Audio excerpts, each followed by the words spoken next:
Hello guys, आपका बहुत बहुत स्वागत है मेरे YouTube channel history net JRF classes में। आज के इस वीडियो में हम टोटल 15 एमसीक्यू सॉल्व करेंगे रिसर्च एप्टीट्यूड पे, और ये प्रैक्टिस सेट 3rd है।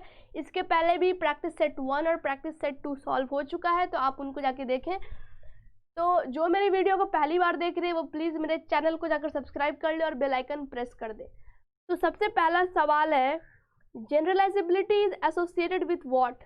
कंटेंट वैलिडिटी, क्राइटेरियन, इंटरनल और एक्सटर्नल।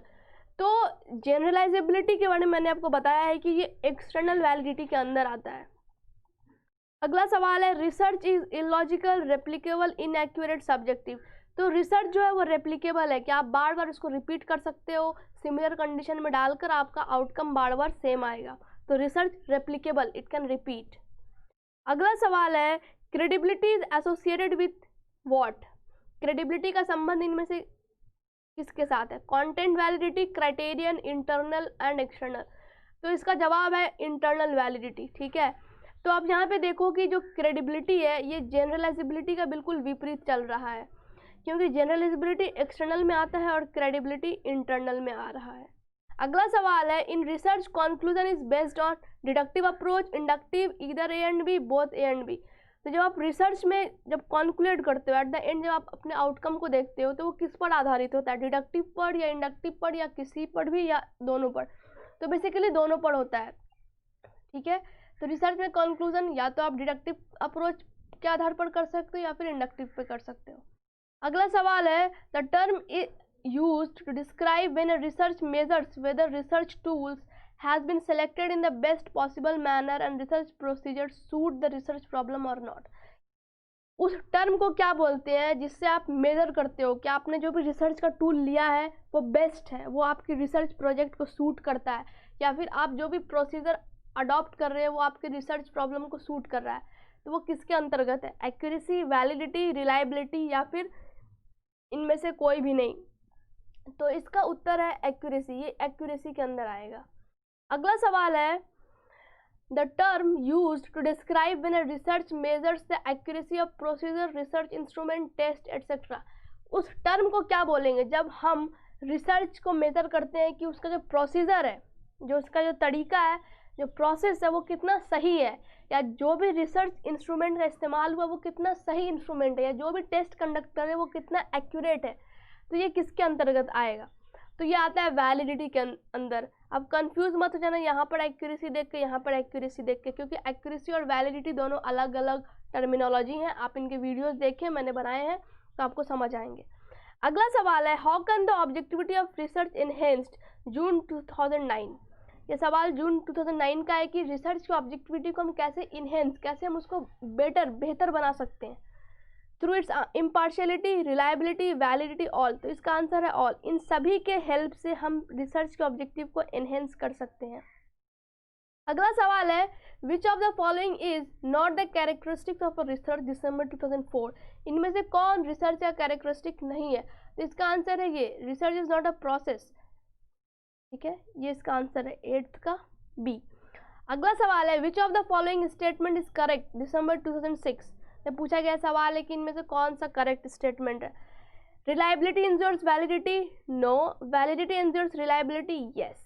ठीक है, तो 9th का आंसर हो गया बी। क्यों? क्योंकि जब आप वैलिड प्रोसीजर और वैलिड टूल इस्तेमाल कर रहे हो तभी आप रिलाई कर सकते हो रिसर्च के आउटकम पर, से कंक्लूजन पर।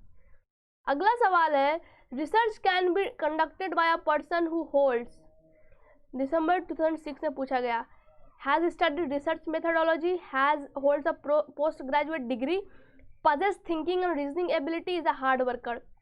तो इसका आंसर है सी, कि जिस भी बंदे के पास सोचने की क्षमता है, सवाल करने की क्षमता है, एनालाइज करने की क्षमता है, तो वो रिसर्च कर सकता है। अगला सवाल है, which of the following is not a method of research? दिसंबर 2006 में पूछा गया सवाल है कि इनमें से कौन रिसर्च का मेथड नहीं है? ऑब्जर्वेशन, हिस्टोरिकल, सर्वे, फिलोसॉफिकल। तो इसका आंसर है ऑब्जर्वेशन। ऑब्जर्वेशन रिसर्च का मेथड नहीं है, लेकिन हम ऑब्जर्वेशन का यूज करते हैं डेटा कलेक्ट करने के लिए। तो अलग अलग चीजें हैं। Data collection, it is a tool to collect data, but it is not a method of research. अगला सवाल है, to test null hypothesis researcher uses जून 2007 में पूछा गया सवाल है कि जब आपने नल हाइपोथेसिस को टेस्ट करना है तो आप इनमें से कौन सा इस्तेमाल करोगे? T test? No, it is ANOVA. ANOVA का प्रयोग करके हम नल हाइपोथेसिस को टेस्ट कर सकते हैं कि वो है या नहीं। अगला सवाल है, which one is called non probability sampling? जून 2008 का प्रश्न है कि इनमें से कौन नॉन प्रोबेबिलिटी सैम्पलिंग के अंतर्गत है? Cluster sampling, quota, systematic, stratified. तो इसका आंसर है बी, कोटा सैम्पलिंग। क्योंकि देखो नॉन प्रोबेबिलिटी में है कि हर एक चीज़ का चांस नहीं होता है सिलेक्शन का। सेम चीज़ कोटा में है कि कोटा में आपने कैटेगरी बना लिया कि इतने ये लोग को हम लेंगे स्टडी के लिए, तो सैंपल या as a population to study. तो उसमें क्या होता है कि वहाँ पे जो सिलेक्शन है सभी इंडिविजुअल का, सभी एलिमेंट का, सभी सैंपल का, वो इक्वल नहीं है, तो ये नॉन प्रोबेबिलिटी सैम्पलिंग में आ जाएगा। अगला सवाल है, field work research is classified as? जून 2008 का प्रश्न है कि फील्ड वर्क रिसर्च को हम किसके अंतर्गत रखेंगे? एम्पिरिकल, हिस्टोरिकल, एक्सपेरिमेंटल और बायोग्राफिकल। तो हम इसको एक्सपेरिमेंटल के अंदर रखेंगे। अगला और आखिरी सवाल है, formulation of hypothesis may not be required in? जून 2008 का प्रश्न है कि जब आप हाइपोथेसिस फॉर्मुलेट करते हो तो हो सकता है कि इनमें से एक मेथड या स्टडीज़ में इस हाइपोथेसिस की फॉर्मुलेशन की ज़रूरत ना पड़े, तो वो कौन सा मेथड है? सर्वे, हिस्टोरिकल, एक्सपेरिमेंटल और नॉर्मेटिव। तो इसका आंसर है हिस्टोरिकल स्टडीज़। हिस्टोरिकल स्टडीज़ में आपको हो सकता है कि हाइपोथेसिस को फॉर्मुलेट करने की ज़रूरत ना पड़े। तो गाइज आज के लिए बस इतना ही। आपको ये वीडियो कैसा लगा प्लीज़ मुझे कमेंट बॉक्स में कमेंट करके बताइए। मेरे वीडियो को लाइक कीजिए, मैक्सिमम टू मैक्सिमम शेयर कीजिए, चैनल को सब्सक्राइब कीजिए और इस प्रैक्टिस सेट के पीडीएफ लिंक आपको डिस्क्रिप्शन बॉक्स में मिल जाएंगे, तो आप डाउनलोड करें और प्रैक्टिस करें। आप हमें इंस्टाग्राम और फेसबुक पर फॉलो कर सकते हैं, लिंक डिस्क्रिप्शन बॉक्स में दी गई है, और आप हमें टेलीग्राम पर भी ज्वाइन कर सकते हैं। Thank you.